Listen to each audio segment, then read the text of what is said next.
Good morning, friends.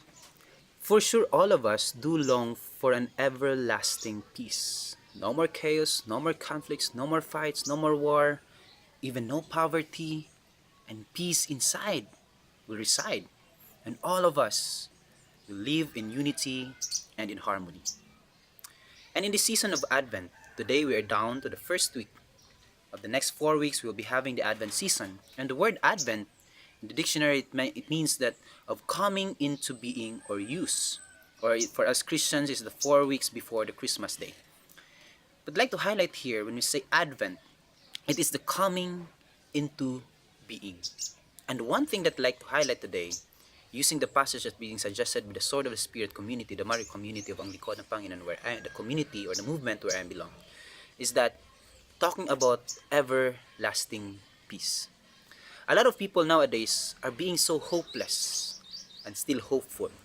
A lot of people now are so discouraged but still have the courage. A lot of the people are now being disappointed of seeing a lot of chaos, a lot of conflicts, a lot of fights. But when we say conflicts, it doesn't only mean that it is a conflict between countries, different countries. Yes, it's true, and even conflict between other people. But we know that conflict also occurs in our respective workplaces, whether it's small or big. But conflicts occurs, and even inside our respective families, there are conflicts that will test the love and understanding and patience for one another.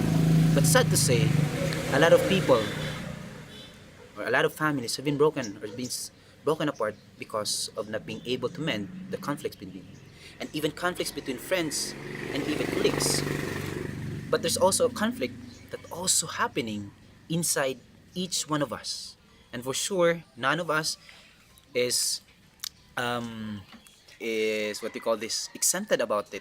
But all of us do have conflicts within, because there's always that imminent or something that occurs daily by day about the fight of good and evil inside us, and the thing and our action will determine who will win this in between the conflict within.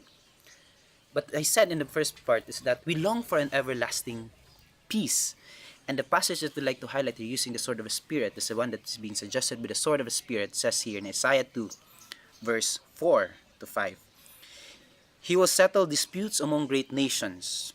They will hammer their swords into plows and their spears into pruning knives. Nations will never again go to war, never prepare for battle again. Now, descendants of Jacob, let us walk in the light which the Lord gives us. All of us, we are hopeful for the coming of this peace all over us, that as we be united, being harmonized with one another, even animals of different like, people of different cultures will come together. And so my prayers to you, my prayers for all of us, my dear friends, is that as we come into the season of Advent, we hope that we will have this eagerness, this longing, as we wait upon this coming of this peace. And hopefully that we, before we come, is that let's bear some patience in us, because God's time is never the same, will never ever be the same with our own time. Because God's time is really different. But as we wait upon the coming of the Lord, the second coming of the Lord, let us also be an agent of peace. That even that we know that Lord makes use of all of us as His instruments of peace. Then let us allow the Lord to make use of us as His instruments. Make peace for people who are around you. Make peace, make peace of those you have conflict with, or even be an agent of peace of two different parties. And so, dear friends, as we walk together in this season of Advent, let's have that hopeful heart, that as we continue to hope in the Lord, our faith will continue to grow.